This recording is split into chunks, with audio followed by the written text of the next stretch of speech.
going to read is called The Last Alarm.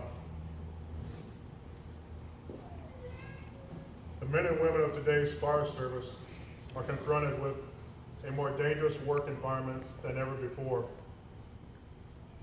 We are forced to continually change our strategies and tactics to accomplish our task.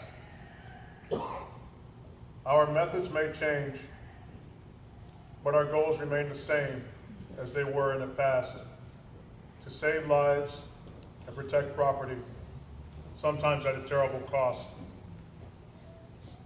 This is what we do. This is our chosen profession. This is tradition of the firefighter. The fire service of today is ever-changing, but is steeped in tradition 200 years old. One such tradition is the ringing of the bell. In the past, as firefighters began their tour of duty, it was the bell that signaled the beginning of that day's shift. Throughout the day and night, each alarm was sounded by a bell, which summoned those brave souls to fight fires and to place their lives in jeopardy for the good of their fellow citizen.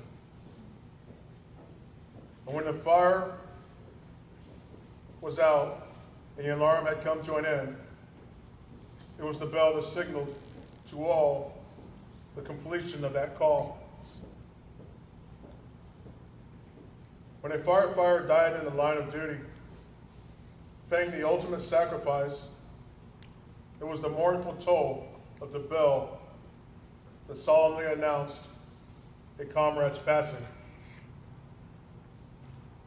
Today we use this tradition as a symbol that reflects honor, respect, and dignity to those who have given so much and served so well.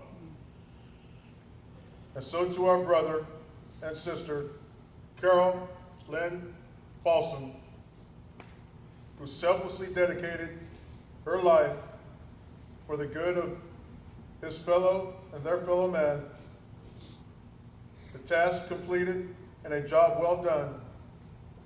To our fallen sister, her last alarm. She is going home. Would all active and retired firefighters please rise?